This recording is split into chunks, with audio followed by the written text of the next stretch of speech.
Nicolás Copérnico, reorganizador de los hilos. Esta lectura empieza describiéndonos la biografía de Nicolás Copérnico, pero obviamente yo lo voy a mencionar como los puntos más importantes, empezando como que Nicolás Copérnico nace un 19 de febrero de 1473 en la ciudad de Torún, a la orilla de Vístula. Y dirán, ¿qué carajo? ¿Dónde es eso? Esto es lo que hoy conocemos como Polonia. Copérnico viaja a Italia en 1496 a emprender estudios superiores como derecho canónico y derecho administrativo a la Iglesia. En 1497 se matriculó en la Universidad de Bolonia. Nos dice la lectura que allí también se interesó por la astronomía, pero que ahora bajo su dirección de Domenico María de Novara. En 1500 viajó a Roma, donde según la lectura, que según cuenta la leyenda, que impartió conferencias de astronomía de gran relevancia, pero no hay evidencia histórica de ello. Regresó Varmia a obtener su puesto formalmente en el capítulo de Fromborg. En 1501 se matriculó en la Universidad de Padua, pero extrañamente obtuvo su doctorado en la Universidad de Ferrara. Bueno, en 1503 volvió a Varmia, pero esta vez ya graduado de Derecho y con una formación de astronomía y medicina.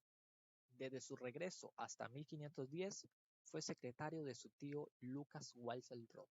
En 1509 dice que se publicó su libro titulado, con la traducción al latino, Cartas de Teofilaco Decimocata.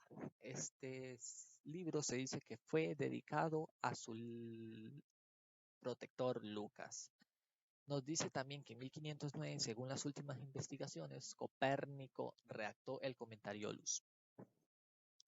Copérnico inició la redacción de su gran obra Revolutionibus, probablemente alrededor de 1515, pero también publicando una obra de carácter polémico en contra de la octava esfera, titulado Carta contra Werner.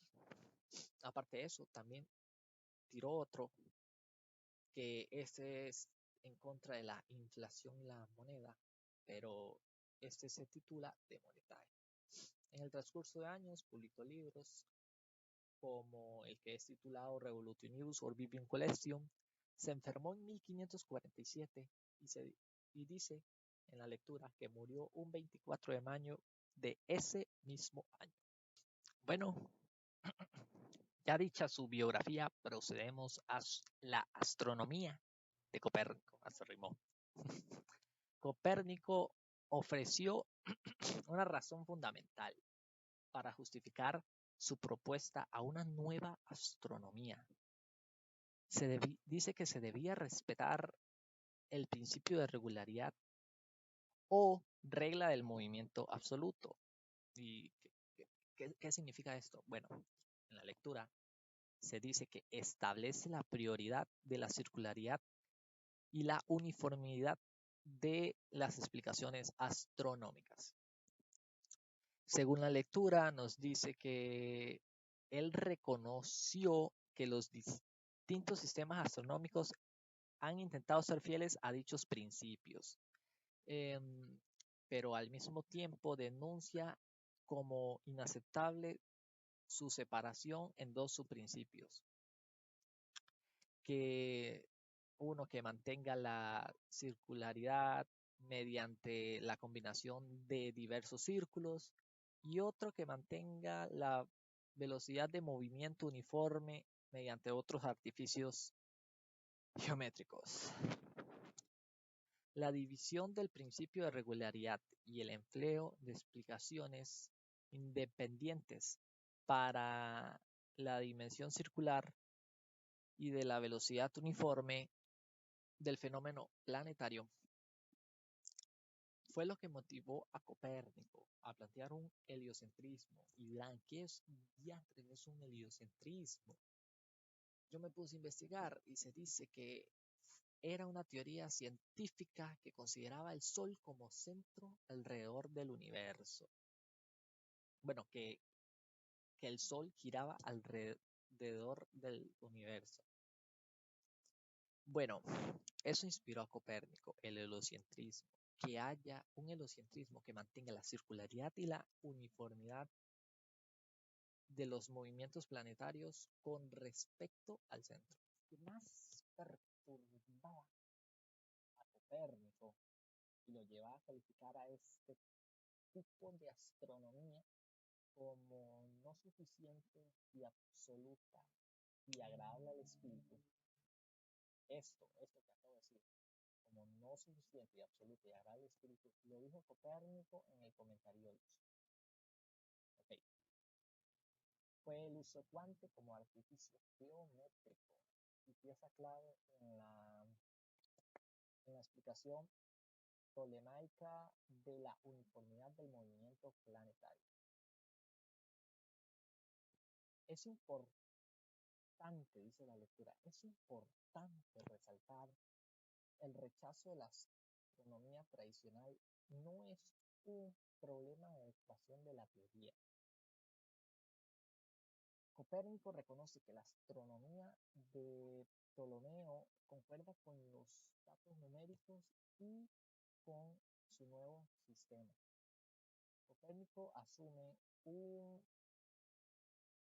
el cielo como esférico y finito, como el del geocentrismo. Okay. ¿Qué es un geocentrismo? También me puse ya y se dice que esto quiere decir que eso era una teoría también antigua, astrónica, que según la cual la Tierra era el centro del universo. Bueno, estábamos que lo asumía como el geocentrismo, pero esta vez no con la Tierra, sino con el Sol. El Sol es inmóvil y limitado. Tierra, dice la lectura. Tierra que por otra parte sirve como centro para los movimientos de la Luna. Luna que deja de ser un cuerpo celeste primario para convertirse en un cuerpo secundario que se trasladan alrededor de la Tierra. Por supuesto, dice la lectura, por supuesto, los movimientos no se presentan como fenómeno, pero son reales. Y por su medio explican todos el del movimiento planetario sin tener que separar la circularidad de la uniformidad. Nos dice que el sistema tiene un apoyo directo de los sentidos, pero que coincide con los datos y lo que es más importante, dice, lo que es más importante, que coincide con el principio de regularidad, que es fundamento para cualquier teoría astronómica. En otros términos, el sistema heliocéntrico sí es fundamentalmente absoluto al espíritu. Menciona que Copérnico, al inicio de su aventura, resumió toda la cuestión en un conjunto de 7 principios, axiomas, de su propuesta astronómica. Constituye en el corazón doctrinal de su Commentariolus. La primera dice que no hay un centro único de todos los círculos o esferas celestes. En este comentario se asume con los astrónomos de ese siglo que Copérnico asume las esferas como realidades y no como simples artificios geométricos. La segunda nos dice que el centro de la Tierra no es el centro del universo, sino el de la gravedad y el de la esfera lunar. Acá Copérnico, en el geocentrismo tradicional, no obstante, el movimiento de la Luna se refiere como al centro de la Tierra, por lo que la Tierra es centro secundario, como antes mencionado anteriormente. La tercera nos dice, todas las esferas giran en torno al Sol, que es su punto medio, y por ello el Sol es el centro del universo. Ahora bien, en consonancia con el primer axioma. El Sol no es el único centro, sino más bien que es su punto medio. El axioma de Copérnico menciona: la razón entre la distancia de la Tierra al Sol y la altura del firmamento es tan inferior a la razón entre el radio de la Tierra y su distancia, que la distancia entre la Tierra y el Sol es imperceptible en comparación con la altura del firmamento. Nos dice este axioma que es de carácter defensivo, que justifica la ausencia del paralaje estelar. Esto es el efecto sensible del movimiento de la Tierra alrededor del Sol, que esto debería detectarse y medirse trigonométricamente en el transiondo de las estrellas fijas. Continuando con los axiomas, los supuestos quinto y sexto establecen dos movimientos de la Tierra. El número 5 dice lo siguiente: todo movimiento que parezca realizar el firmamento no proviene del movimiento del firmamento, sino de la Tierra. La Tierra junto con los elementos que la rodean realiza una rotación diaria, en tanto que el firmamento y el cielo superior permanecen inmutables. O sea, sencillamente lo realiza la Tierra. No es de lo que se pisa como tal, sino es de todo lo que lo abarca, por así decirlo.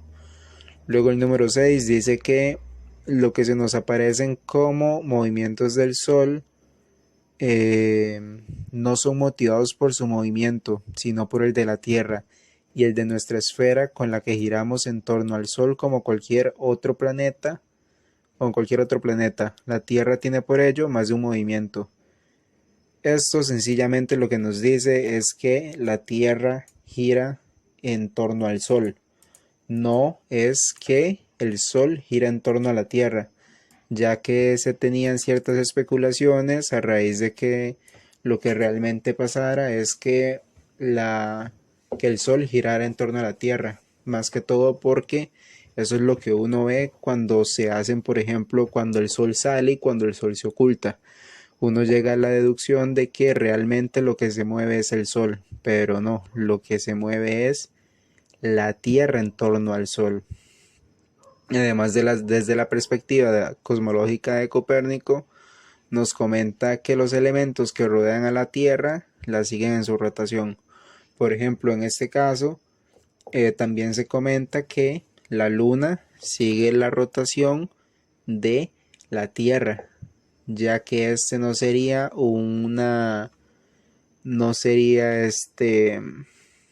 por así decirlo, alguien que tenga una rotación independiente, sino que la Luna depende de la Tierra. Entonces, cuando la Luna haga su rotación, cuando la Tierra haga su rotación, la Luna también va a seguir a la Tierra porque es dependiente de la rotación de la Tierra. Entonces, cuando la Tierra esté rotando, igual la Luna va a seguir a la Tierra, no se va a quedar en la posición en la que estaba anteriormente. Además, también se destaca que la Tierra tiene más de un movimiento, que en este caso son dos. Uno es la rotación, que la rotación se encarga de determinar los días que han pasado, y también está la traslación, que la traslación se puede decir que son los años, y que la apariencia que asimila un movimiento del Sol es falsa, ya que la Tierra es quien se mueve, como lo había mencionado anteriormente, como es un tipo de ilusión óptica, por así decirlo.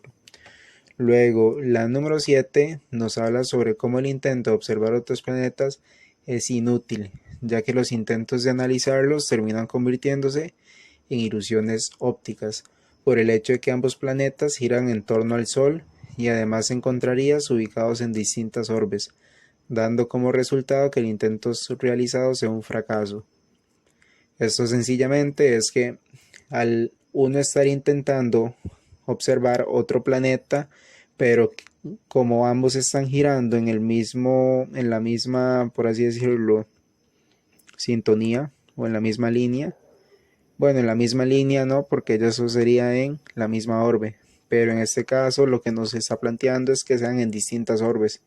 Al estar en distintas orbes, normalmente son un tamaño distinto una a la otra, entonces digamos que la percepción que se tiene de un país, de un planeta, disculpe, comparado con la otra, es totalmente distinta, ya que es diferencia de masa. Y así con los demás casos de las demás orbes. Luego, para terminar la exposición, se retoma la primera ley de la naturaleza de Copérnico.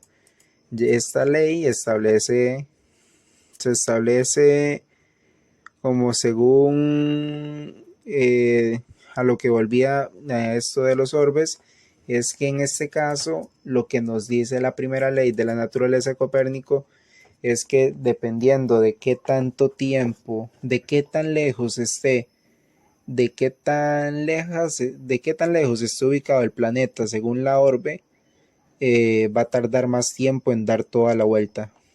Y las orbes tienen menor recorrido según el Sol, en donde las que son más cercanas al Sol terminan siendo con un recorrido más corto, y entre más se vayan distanciando del Sol, entre más se vayan distanciando del Sol, más largo termina siendo su recorrido en torno a toda la orbe. Eso sería lo que nos plantea la